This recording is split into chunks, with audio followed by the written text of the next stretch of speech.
When I first arrived in Lakeshore, I promised myself I would never look back. I had already left enough noise behind, city streets that never slept, people whose eyes glinted with curiosity but rarely with kindness, and a past that, if I let it, could follow me like a shadow I could never shake. Here, life felt quieter, not silent, but gentle, like the way the morning light filtered through the pines outside my rented attic apartment, or the soft roll of waves on the lake in the distance. I took a job at the Lakeshore Café within my first week. It wasn't glamorous. Most shifts were a blur of coffee orders, chipped ceramic mugs, and the hum of a worn espresso machine. But it gave me what I needed most: anonymity. The cafe sat at the corner of Main and Harbor, its wide windows facing the water. In the afternoons, the light poured in, gilding the tables in gold and dust. Locals drifted in for their second cup of coffee or to escape the wind off the lake. I'd grown to recognize the regulars: the elderly man who read the same newspaper every morning, the pair of high schoolers who shared a single slice of pie, the art teacher who always carried paint under her fingernails. It was on one of those afternoons while wiping down the front counter that I noticed her. She couldn't have been more than 7 or 8. She sat by the far window, her tiny frame swallowed up by a heavy wool coat, her legs dangling far from the floor. In front of her sat a steaming cup of cocoa, untouched, a small swirl of cream slowly dissolving into the dark surface. Her gaze wasn't on the drink. It wasn't on the book in front of her either. She was looking out through the glass, past the sidewalk, past the slow-moving cars, toward the lake. Her expression wasn't blank. It was distant, as if her thoughts lived somewhere far beyond the shoreline. Next to her sat a man, her father, I assumed. He was broad-shouldered, his jacket dusted with what looked like sawdust, his hands wrapped around a mug of black coffee. He sat very still, his eyes also turned toward the water, but there was something about the set of his jaw that told me his thoughts were heavier than hers. I couldn't help watching them. Something about the pair felt suspended, like they were here, but not really here. The girl didn't speak. Not to him, not to me when I passed by with the rag in my hand. When our eyes met, briefly, it startled me. There was a softness there, but also something unspoken, as though she carried a weight too large for her small shoulders. I smiled without thinking. She blinked slowly, then turned back to the window. For the rest of their time in the cafe, they stayed the same, silent, present only in body. The father glanced at her from time to time, but never said a word. When they left, the bell above the door chimed softly. I watched from behind the counter as the man adjusted his daughter's scarf before they stepped into the cold. She didn't look back. I told myself it was none of my business. People carried their stories like hidden rivers. You couldn't see them from the surface, but you could feel the current if you were close enough. Still, for the rest of my shift, I couldn't shake her face from my mind, those faraway eyes framed by the cafe window, like a painting hung where only a few would notice it. And for reasons I couldn't explain, I found myself hoping they would come back. 2 days later, they came back. It was just past noon, the lunch crowd thinning, leaving the cafe quieter than usual. The winter light was pale that day, the kind that made everything look softer, like it had been dusted in silver. I was standing on a small step stool, rehanging a framed watercolor of the lake, one of the owner's pieces, above the window seat. The glass caught the reflection of the water outside, so that the painted lake and the real one seemed to blend into each other. I didn't notice them at first. But when I stepped down and turned, there she was, sitting in the same spot as before, her small hands folded neatly on the table. The cocoa in front of her steamed gently, untouched once again. This time, her eyes weren't on the lake. They were fixed on the painting I had just hung. She stared at it with an intensity I rarely saw in children, her head tilted slightly, her lips pressed together as if she was holding in words she couldn't or wouldn't say. Something stirred in me. Maybe it was the way she looked at the painting, as if she was trying to step inside it. Or maybe it was the memory of my own childhood, standing in front of art in a world that often felt too loud, wishing I could disappear into the quiet places on the canvas. I smiled at her. Not the polite, automatic smile I gave customers, but the kind that came when you felt seen. And then, almost without thinking, I lifted my hands and signed, "Hello." The sign was clumsy. My fingers remembered the shapes from a community class I'd taken years ago, back when I thought I might volunteer at a school for the deaf. Life had taken me elsewhere, but the basics had stayed. Her eyes widened. For a second, I thought I'd made a mistake, that she wouldn't understand, or worse, that I'd embarrassed her. But then, slowly, she lifted her own hands and signed back. "Hi." It was a little awkward, her fingers bending in a way that told me she was still learning, but it was clear enough. And then she smiled. Not a small, polite smile. A real one, the kind that lights up a face from somewhere deep inside. Behind her, her father froze. His hand, halfway to his coffee cup, hung in midair. He looked at me like he wasn't sure what he'd just witnessed. I lowered my hands, my heart doing something I hadn't felt in a long time, warming, breaking, and mending all at once. I didn't know if I'd just bridged a small gap in a quiet afternoon, or if I'd stepped into something much larger. The girl held my gaze for a moment longer, then turned back to her cocoa. This time, she took a sip. I went back to wiping down the counter, pretending I hadn't noticed the way her father's eyes followed me for the rest of their visit. But inside, I was replaying the moment over and over. That single exchange, 2 hands, 1 word, felt like the beginning of something I couldn't name yet. And I didn't know it then. But in that quiet cafe on a silver-lit afternoon, I might have just touched 2 hearts. Hers and his. The very next day, they returned. By now, the afternoons in Lakeshore felt shorter. Winter had a way of stealing the light early, drawing the shadows in before I was ready to let the day go. But when the bell over the cafe door chimed and I saw them step in, it felt as if the room grew brighter. The girl, Maddie, I would later learn, slipped into the same window seat, her little coat still zipped up to her chin. Her father ordered their usual cocoa and coffee, then gave her a gentle pat on the shoulder before stepping aside to take a phone call. Something in me wanted to make her stay different this time, warmer, fuller. Without overthinking it, I went to the small shelf by the counter where we kept a few things for kids who came in with their parents.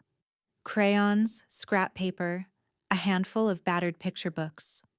I added something from my own tote bag, a small pad of thick watercolor paper and a travel tin of paints I'd been carrying around for months without touching. I set them on the table in front of her, along with a clean jar of water. "For you," I said softly, unsure if she'd understand. She didn't look at me right away. Her fingers traced the edge of the pad, then hovered over the paints. When she glanced up, I caught the flicker of curiosity in her eyes. I picked up a brush, dipped it into the water, and made a slow stroke of blue across the page. Her gaze followed the movement like she was watching magic happen. Then, without me prompting, she reached for the brush. The moment her small hand wrapped around it, something changed. Her shoulders loosened, her breathing slowed, and in that thin slice of afternoon light, she began to paint. No one told her what to draw. She didn't ask for help. She simply dipped the brush into the colors, mixing and swiping, letting the paper fill with shapes that were hers alone. The world outside the window could have been snow or rain or sun. I wouldn't have noticed. All I could see was the quiet joy settling over her like a soft blanket. I stayed nearby, pretending to wipe the counter while stealing glances at her work. She painted a little boat floating on water, a curve of green that might have been an island, and a yellow sun that took up half the page. For a child so still, her colors were alive, bright, unafraid. When her father returned, his eyes landed on the painting. I saw something cross his face, something like surprise, and maybe longing. Maddie set the brush down and looked at me, her expression unreadable for a moment. Then she gave me the smallest nod, as if to say, "This is ours." And I felt it too, that rare kind of connection you don't stumble on often, the kind that doesn't demand words, that grows quietly in the spaces where silence feels safe. As the light outside thinned into the blue of early evening, I knew that this was no longer just a customer and a barista. This was the beginning of something that mattered. The cafe was quiet that Thursday afternoon, the kind of quiet where the hum of the espresso machine feels like a heartbeat. Maddie was at her usual spot by the window, the little paint set between us. Outside, the lake was a sheet of pale gray, thin ice still clinging to the edges. She had been painting for nearly half an hour, tongue caught between her teeth in concentration. I was topping off her father's coffee when she suddenly straightened, looked down at her work, and then at me.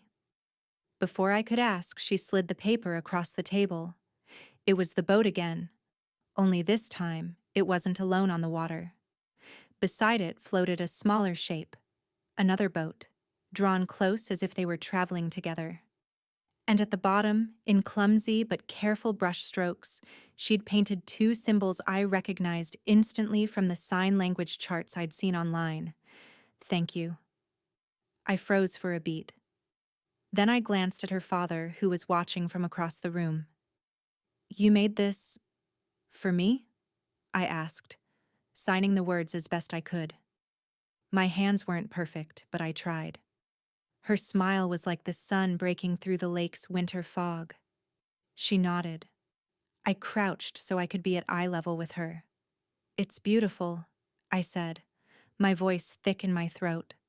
I wanted to tell her how much it meant that she'd let me into her quiet world, but the words felt too big for the space between us. Her father walked over then, hands tucked into his coat pockets. "She's been talking about this place all week," he said quietly. There was a warmth in his tone, but also something else.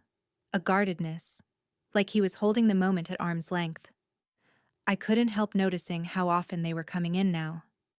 What had been once every few days had turned into nearly every afternoon. I'd see them through the window before they even reached the door, Maddie's small steps quick to keep up with his long stride. Still, that caution lingered in his eyes. It was subtle. Just a flicker when Maddie laughed, or when our eyes met across the counter. A look that said he'd been here before, or somewhere close to it, and it hadn't ended well. When they left that day, Maddie clutching her painting supplies and the hot cocoa I'd slipped her on the house, he paused at the door. "Thank you," he said simply. I nodded, holding his gaze a moment longer than I meant to. "You're welcome." And as they stepped out into the cold, I realized I was already looking forward to tomorrow. Not just for the girl with the quiet hands and bright colors, but for the man who seemed to be walking towards something he wasn't sure he was allowed to have. By the third week, Maddie had a rhythm here. Her own little corner by the window, her paintbrushes lined up like soldiers waiting for inspection. But that afternoon, I decided to change things up. I brought over a small stack of index cards, each with a colorful drawing on one side and the corresponding sign language symbol on the other. Maddie's eyes lit up before I even explained. "This," I said, showing her the card with a painted apple, "is how you say apple." I shaped the sign slowly, pressing a knuckle into my cheek like I'd seen in the guidebook. She copied me, a little clumsy but determined. When she got it right, I clapped softly. "Perfect." We went on like that. Boat, tree, lake, bird. Her small hands working carefully, her brow furrowed in concentration. Every time she nailed a new sign, she'd glance at me for confirmation, and I'd give her a grin so big my cheeks hurt. It wasn't just about learning words. It was about watching her open up, layer by layer, like she was letting me step into her quiet world and find a place there.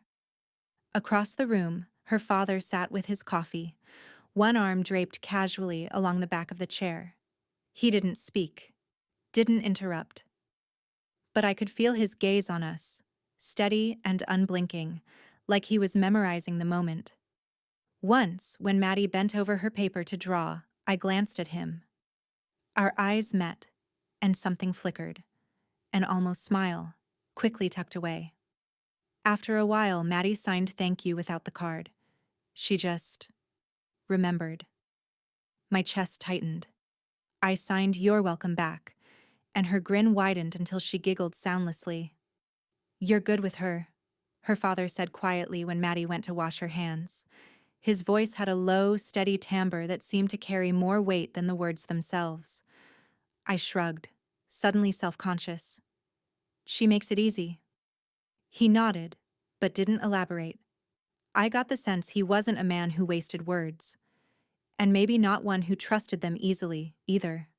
When Maddie came back, damp sleeves and all, she tugged at my wrist. She pointed to the picture of the boat on the wall, then signed family. It was imperfect, but I understood. And I realized, with a warmth I hadn't felt in years, that teaching her wasn't the victory. Being allowed in was. It happened on a Tuesday afternoon, the kind of day when the lake outside looked like brushed steel and the air inside the cafe felt wrapped in wool. Maddie had been unusually quiet, even for her brush hovering over the page as if she wasn't sure where to start. She glanced at me, then shaped a sign I hadn't seen from her before. I tilted my head and she repeated it, slowly, her small fingers, curling in a way that made my stomach tighten. I recognized it from the sign language chart I'd been studying at night. Mother. The question wasn't in words, but it was in her eyes, wide, steady, and heavier than a child's should be. I set the brush down and sat beside her, searching for a way to answer without crossing a line I had no right to cross. "Have you ever been to the lake in spring?" I asked softly. She nodded. "You know how, when the ice melts, you can see things underneath? Stones, branches, sometimes even the shadow of a fish that's already swum away?" She tilted her head, following me. "People are like that lake," I said, signing slowly as I spoke. "Sometimes, even when they aren't here, they leave their shape behind. You can't touch them, but you still know they were there." Her eyes lingered on mine for a moment longer before she looked down and drew a boat in the middle of a wide blue expanse. She added 2 small figures inside, then a third, faint and blurred in the water below. I swallowed the ache in my throat. "She'll always be part of your water," I whispered. Across the room, her father had gone still. His coffee sat untouched in front of him.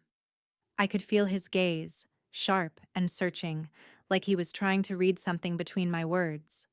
When Maddie went to rinse her brushes, he stayed seated, but his eyes followed her every step. Only when she was out of earshot did he speak. "You didn't tell her what happened," he said quietly. It wasn't an accusation, more like an observation he didn't know how to place. "It's not my place," I replied. But she asked, and I thought she deserved something she could hold on to. He looked past me, toward the lake through the big front window. For a long while he didn't say anything, and I didn't push. Silence felt less like a wall between us now, and more like a room we were both standing in, unsure how to fill. When Maddie returned, she slipped her damp hand into mine and signed thank you. Her father's eyes flicked to where our hands met. That was when I realized what was growing here between us wasn't just for Maddie anymore. It started like most things do in a small town. Not with a bang, but with whispers. At first, I noticed it in the way Mrs. Keller, who always ordered chamomile tea and a blueberry scone, avoided eye contact when she paid. Or How two high school girls in the corner booth lowered their voices when I passed with the coffee pot. I told myself I was imagining it. Lakeshore was still new to me. Maybe I hadn't earned my place here yet. But then the air changed. Thicker, heavier, as if the room itself held its breath when I walked in. The proof came one evening when Maggie, the barista who worked the early shift, slid her phone across the counter toward me. On the screen was a post from the Lakeshore Community Board on Facebook. My name wasn't tagged, but it didn't have to. Guess the rumors are true. Grace Walker, the woman who ran away from her perfect life in Chicago after that scandal, is now serving lattes at Lakeshore Café. The comments were worse. People dissecting my past like it was a puzzle they were entitled to solve. Words like unfaithful and opportunist floated between posts, unanchored from truth. I could feel my pulse in my throat. I didn't have to read all of it to know. The story had been rewritten without me. In their version, I was the villain who fled the scene, not the woman who'd crawled out of it, bruised but breathing. That week, customers still came in, but there was a shift. Smiles were tighter. Conversations stopped when I approached. Even the tip jar grew lighter. I thought about quitting, packing my things and disappearing again, but something in me resisted. I had rebuilt too many times to start over from nothing yet again. One late afternoon, Maddie and her father came in. She ran straight to our table by the window, pulling out her sketchbook before even glancing at the menu. I caught her father watching me more intently than usual. "You all right?" he asked quietly when Maddie was distracted with her drawing. I opened my mouth to say I'm fine, but the words stuck. People here, they like their stories neat, and they don't like when you don't fit into them. He studied me for a moment, his jaw tightening. Let them talk. They'll get bored eventually. I wanted to believe him, but I'd lived enough years to know that sometimes people didn't get bored. They just found new ways to sharpen the same blade. Later that night, as I was closing up, I found a folded piece of paper under the saucer Maddie had been using to mix paint water. It was one of her drawings, a small boat in a storm, the waves curling high, but the boat still upright. In her shaky handwriting, she'd signed it, for Grace. I traced the lines with my fingertip, feeling something shift inside me. The town could think what it wanted. As long as there were people like Maddie, maybe I could stay. The change was so gradual at first, I might have missed it if I hadn't learned to watch for small shifts. For weeks, our routine had been steady. Every few afternoons, Maddie and her father would come into the cafe, her sketchbook already under one arm, his coffee order always the same. Sometimes he'd linger to talk after Maddie had settled in, about the weather, about the lake levels that year, about the best fishing spots. His voice carried that unhurried warmth you don't find much in big cities, and I had started to look forward to it more than I cared to admit. But lately, something had cooled. He still came, still ordered coffee, still smiled, but there was a sliver of space between us now, invisible but solid. His eyes didn't meet mine as often. His answers were shorter. I told myself maybe it was work stress, maybe something at home. But then, one Thursday afternoon, I caught the look. It came from the man who walked in with him, tall, in a navy sport coat, with the kind of handshake that's meant to measure your worth. They were halfway to the counter when the man leaned toward him and murmured something I couldn't hear. But I saw the way his jaw tightened, the way his eyes flicked, just for a second, toward me. Later, I'd learned that the man was a colleague of his, and that his warning had been simple. Be careful. Spending time with her could complicate things for you. I didn't know if complicate meant his job, his reputation, or something else entirely. I just knew that the warning had landed. The next time they came in, his chair seemed farther from mine. He spoke to Maddie more than to me. When I handed him his coffee, our fingers didn't brush like they sometimes did by accident. I tried to be rational. I told myself I didn't need his friendship, didn't need whatever it was that had been quietly forming between us. But it wasn't that simple, because with him came Maddie, and Maddie had become my bright spot in a town that, lately, felt like it was closing its doors on me. One evening, after they left, I stayed behind in the quiet cafe, wiping the same table over and over. I thought about what would happen if he decided to stop coming, if Maddie's chair by the window stayed empty. It scared me, how much that thought hurt. I wasn't sure which was worse, losing her because of me, or letting him feel trapped between loyalty to his world and whatever small, fragile thing we were building here. So I started stepping back. Not enough for Maddie to notice. She still got her paints and paper, still got my smile when she walked in, but enough to give him space. Enough to show him he didn't have to choose. Or maybe, I thought, I was just bracing myself for the moment he would. The cafe was nearly dark when I finally locked the front door. Outside, Lakeshore was quiet, only the hum of a distant street lamp and the slow lap of water against the docks. Inside, the air still smelled faintly of coffee and cinnamon, the way it always did after closing. I stood behind the counter, my hands resting on the edge, staring at the stool where Maddie usually sat to wait for her hot chocolate.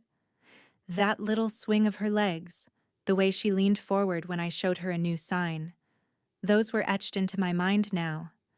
But lately, the space between her father and me had been widening.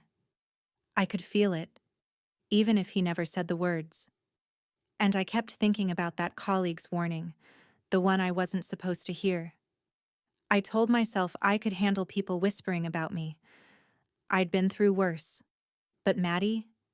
She didn't deserve to feel the cold edge of gossip, or to watch her father weigh the cost of every conversation with me.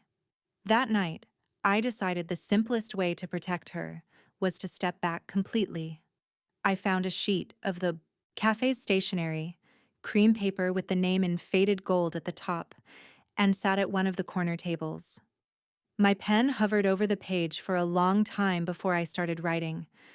I don't want Maddie to be hurt because of me. It was the truest thing I could say. I kept going, careful not to let the words turn into apologies I couldn't take back. You've both brought light into my life at a time I didn't think it was possible. I will always be grateful for that. But I think it's best if I step aside before this becomes harder for her, or for you. I didn't sign it with just my name. I added a little sketch of a paper boat in the corner, the way Maddie had drawn for me once. Folding it neatly, I slipped it into an envelope and wrote his name on the front. I didn't even know if he checked his messages here, but I knew where he always sat. That same table by the window, where the light from the street made a soft halo around Maddie's hair. I placed the envelope in the center of the table, weighed it down with a sugar jar so it wouldn't slide to the floor, and stood there for a moment longer than I should have. Leaving felt like breaking something I hadn't even had the courage to name. When I finally turned off the last light and stepped outside, the night air felt sharper than usual. I told myself that in the morning it would be easier, that he'd read the letter, understand, and let me go. But as I walked home under the dim glow of the street lamps, I couldn't shake the thought that maybe I wasn't just protecting Maddie. Maybe I was protecting myself, from hoping for something that could never be mine. I was wiping down the last table, the letter already gone from where I'd left it that morning, when I heard the bell over the door jingle. "We're closed," I called automatically, not even looking up. My voice felt too small in the quiet cafe, but then I heard it. Soft footsteps, hesitant, almost like they were measuring each step. When I finally glanced toward the door, Maddie was standing there, her coat half zipped, a knit hat sliding crooked over her hair. I froze. "Maddie, where's your dad?" She didn't answer. Instead, she crossed the floor in quick little strides and stopped right in front of me. Her hands clutched at the sides of my sweater, and before I could ask again, she wrapped her arms around my waist. It took me a second to register the trembling. She was holding on so tightly it almost hurt, her face pressed into my stomach. And then, clear, small, and shaking, came the words I didn't think I'd ever hear. Don't go. It wasn't a sign. It wasn't written on paper. It was her voice. Quiet and unsteady, but real. I felt my knees weaken. I lowered myself to her level, my hands on her shoulders, and searched her face. Her eyes were glassy, her lips trembling like each syllable had cost her more than I could imagine. Maddie. My throat closed around. Her name. You talked. She nodded, just barely, and a tear slipped down her cheek. Don't go, she said again, the words coming faster this time, like if she didn't repeat them, I might disappear. I pulled her into my arms and held her as tightly as she was holding me. The smell of her winter coat, faintly like crayons and cold air, filled my lungs. My chest ached, not from the squeeze, but from the realization of what I'd almost done. All this time, I'd told myself I was protecting her, but maybe she didn't need my protection. Maybe she just needed me to stay. Her father appeared in the doorway a moment later, his face pale under the soft light from the street. He didn't say anything at first. His eyes moved from Maddie's grip on me to my face, and something unspoken passed between us. Equal parts relief, apology, and a fear we both understood. I'm sorry, I whispered to him over her head. I wasn't sure if I meant for the letter or for everything before it. He stepped closer, his voice low. She read it. I closed my eyes. I thought I was doing the right thing. Maybe the right thing, he said slowly, is the harder thing. Staying. Maddie shifted in my arms, her small hands gripping tighter. I leaned back just enough to see her face again. Her eyes searched mine like she was making sure I hadn't changed my mind in the last 10 seconds. I'm not going anywhere, I told her, my voice breaking in the middle. Not if you still want me here. She didn't answer with words this time. She just hugged me again, fiercer than before. And I knew, deep in my bones, that no matter what the town whispered, no matter how complicated this became, I couldn't walk away from her, or from him.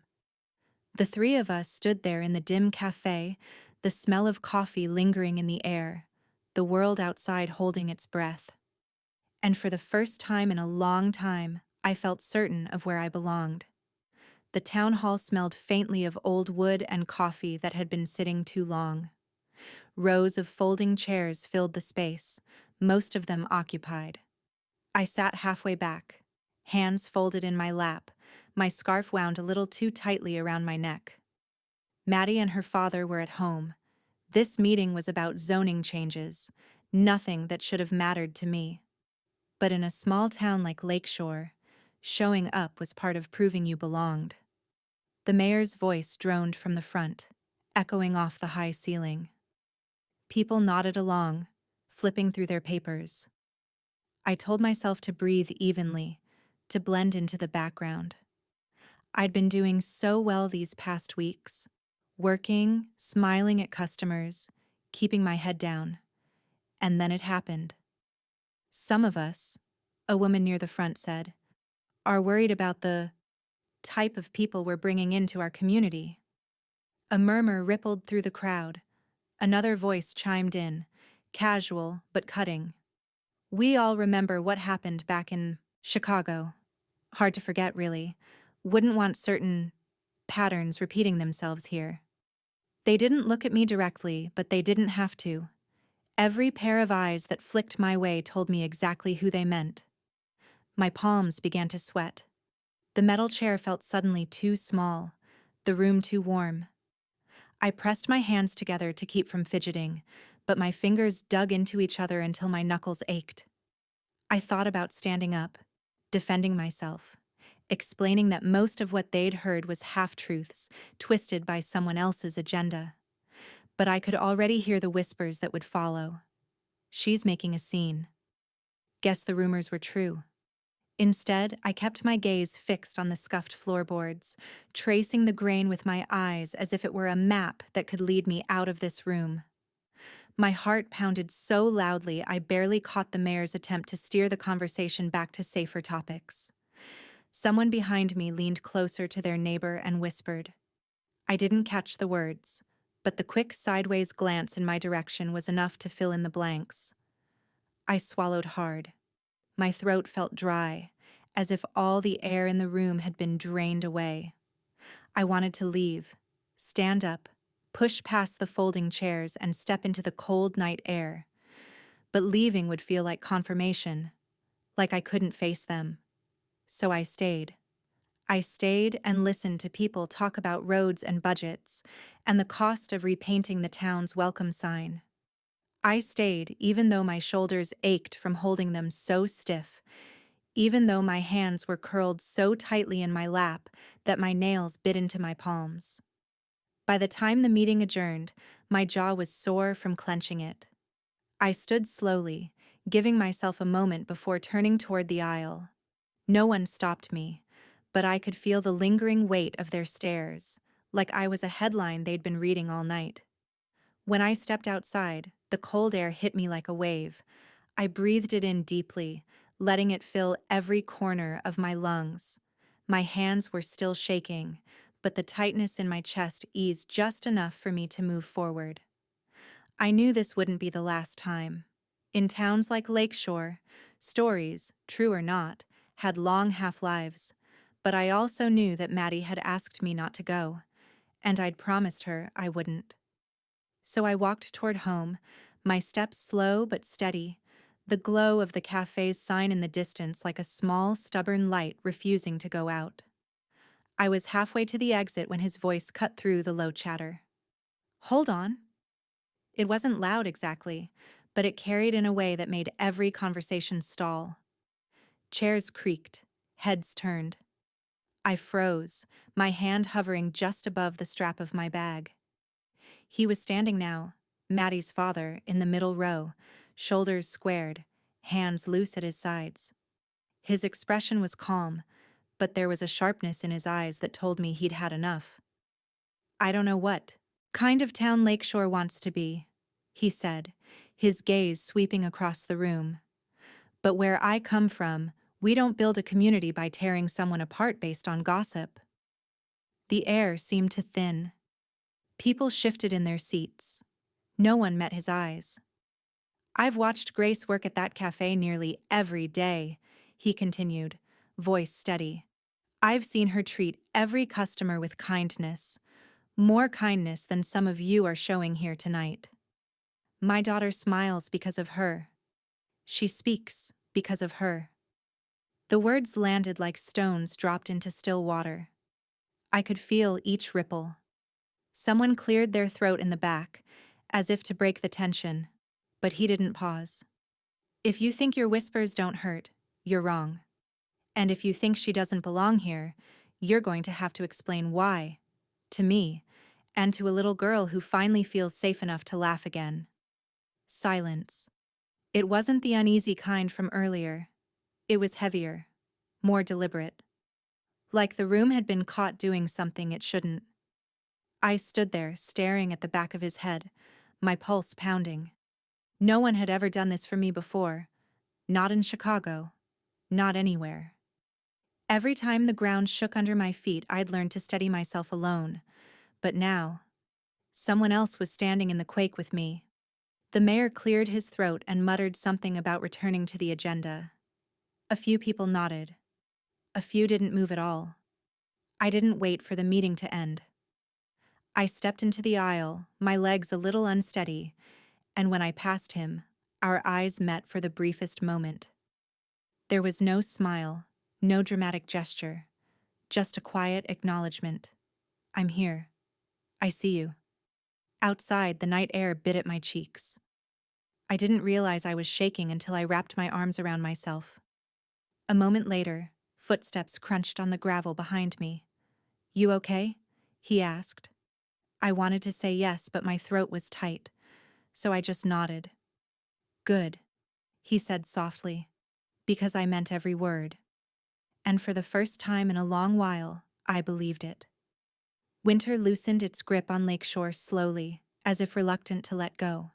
The lake, once sealed in glassy ice, shimmered again under the pale March sun. The snowbanks along Main Street shrank into messy gray mounds, revealing the first stubborn shoots of green. By then, the idea had already taken root in me. A small, fragile thing at first, but persistent. It started one afternoon when Maddie and I were tidying up the corner of the cafe where she liked to draw. She was humming softly, sorting colored pencils into jars, when I caught myself thinking, she deserves more than just an hour here and there. So I made a decision.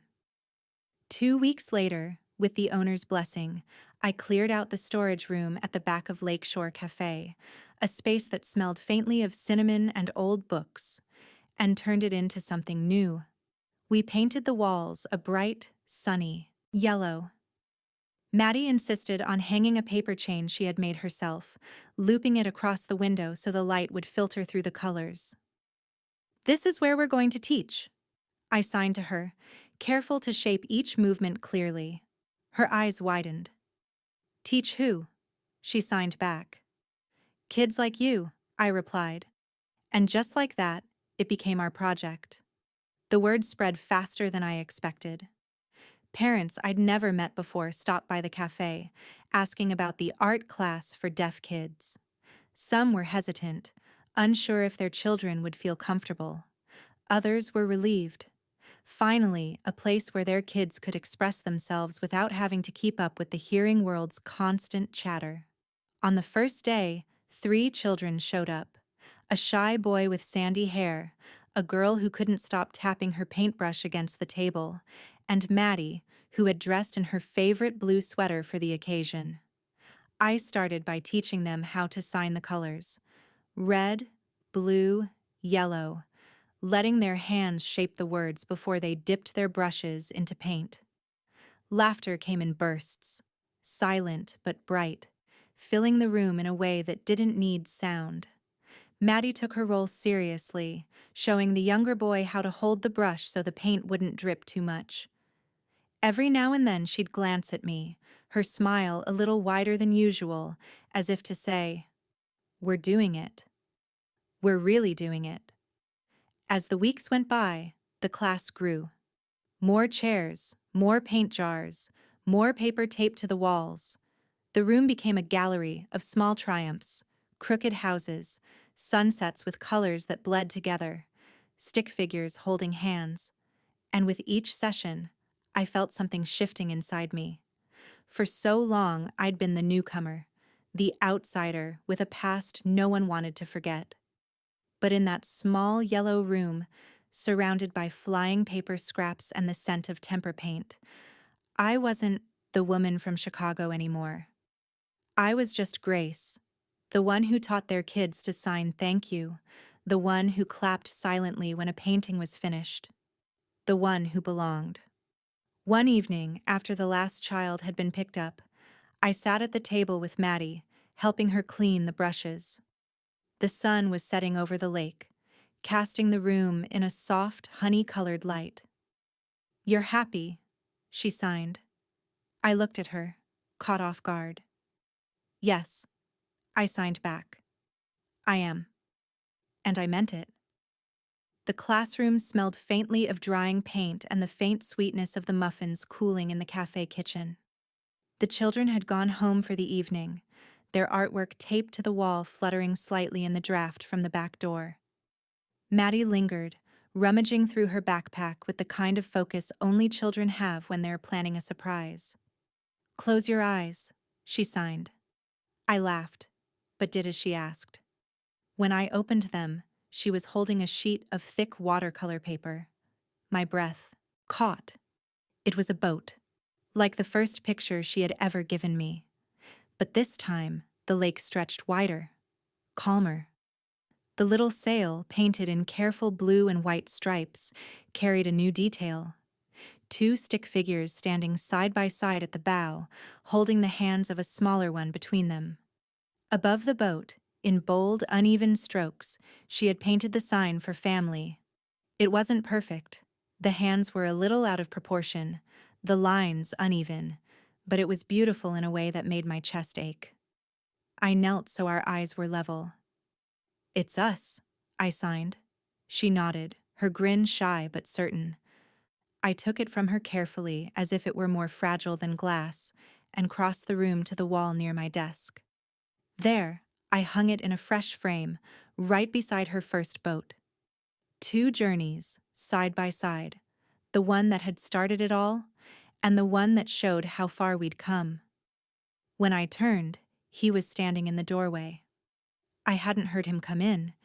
He had a way of moving quietly, as if unwilling to disturb whatever was happening in the room. But his eyes? They weren't quiet at all. They were fixed on the new painting, then on me, and I could feel the weight of everything unsaid pressing into the space between us. "She made it this afternoon," I said softly, my voice sounding too loud in the small room. He stepped closer, his gaze still locked on mine. "I can see that." His voice was low, almost rough. I wanted to fill the silence, but something in his expression told me not to.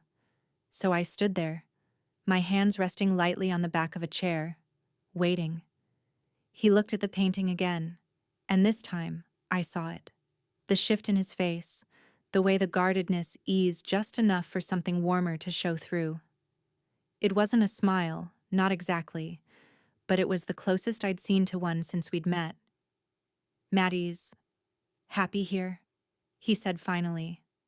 I swallowed, my throat tight. "I'm glad."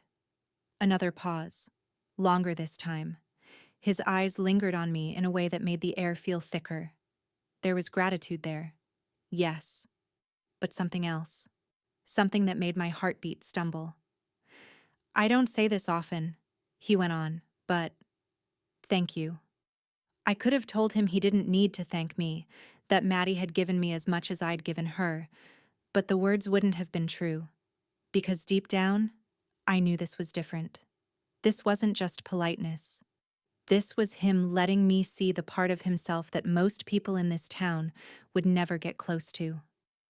Maddie bounced over then, holding a roll of tape and asking me to help hang a new banner for next week's class. The moment broke, but his eyes stayed on me a second longer before he turned to help her. Later, after they left, I stood alone in the yellow room, the evening light spilling across the two paintings on the wall. Two boats, two beginnings. And for the first time, I let myself wonder. Not if I belonged here, but if maybe, just maybe, I could stay. By early April, the ice had finally surrendered. The lake outside the cafe shimmered in a soft green blue under the pale sun, its surface rippling gently as if it, too, was stretching after a long winter. In the afternoons, the breeze carried the faint scent of wet earth and the promise of things growing again. That day, the class had ended early. The children had rushed out into the sunlight, their laughter trailing behind them like ribbons. Maddie stayed, helping me sweep up bits of paper and tuck jars of paint back onto the shelves. Every so often, she would glance toward the open doorway, her face lit by some secret she wasn't sharing. I stepped out onto the covered porch to shake out the cleaning cloths.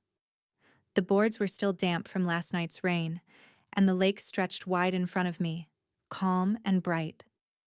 I didn't hear his footsteps until he was there, standing a few feet away, one hand in his jacket pocket, the other holding something I couldn't see.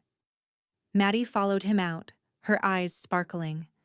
She positioned herself between us, like a conductor about to cue the music.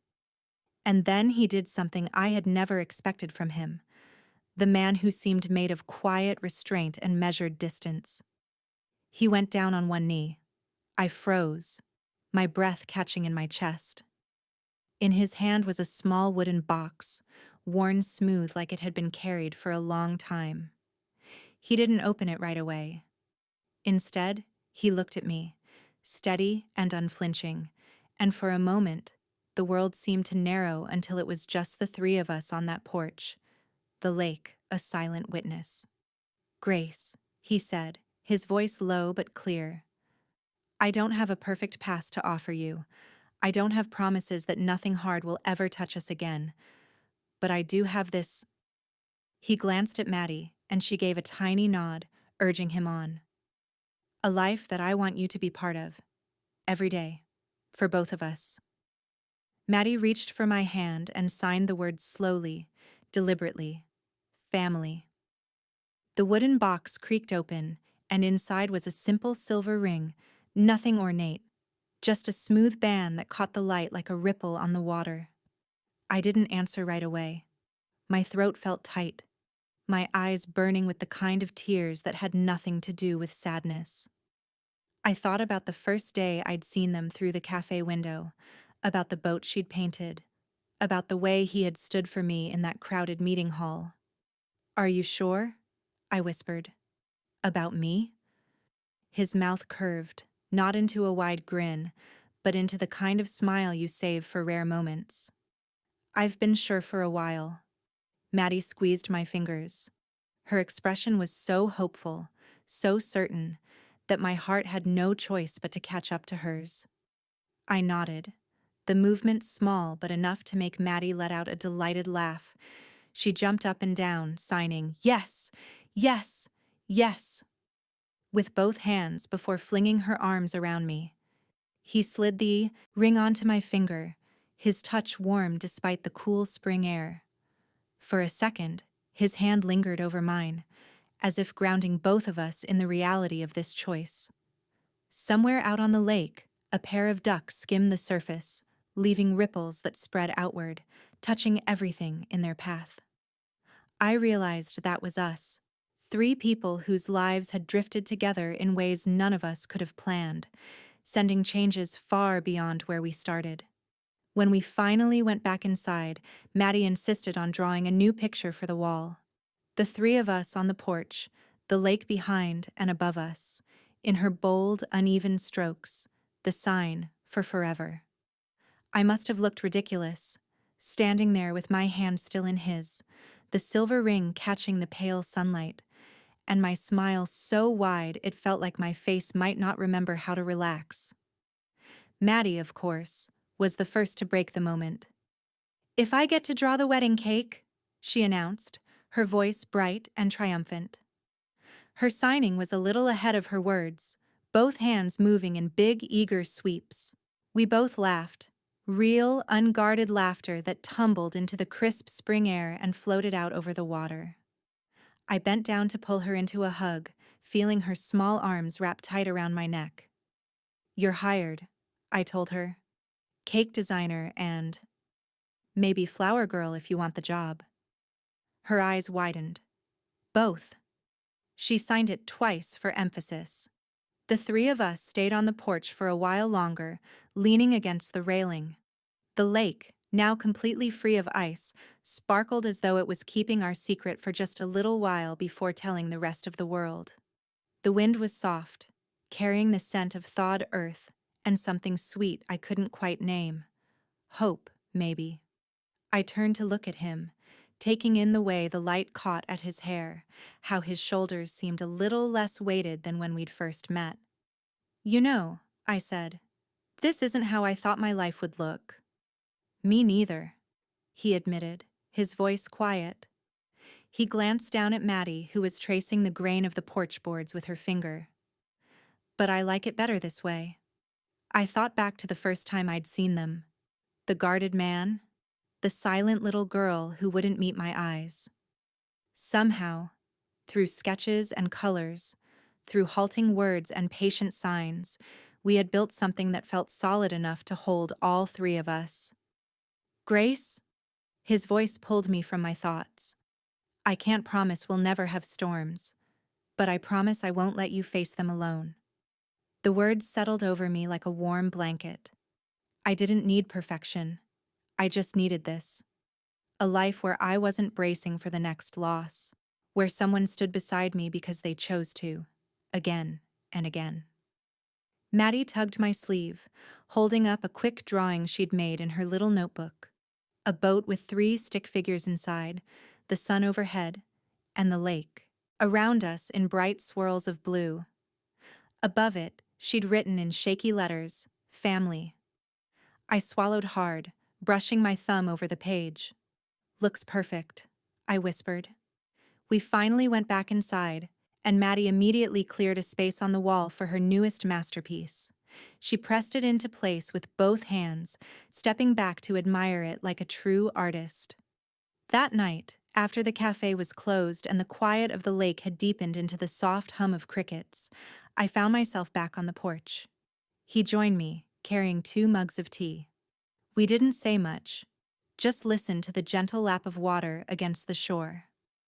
When I glanced down at the ring, it wasn't the silver that caught my attention. It was the way his hand found mine without hesitation. I knew then, as surely as I knew my own name, that this was the family I would never, ever let slip away.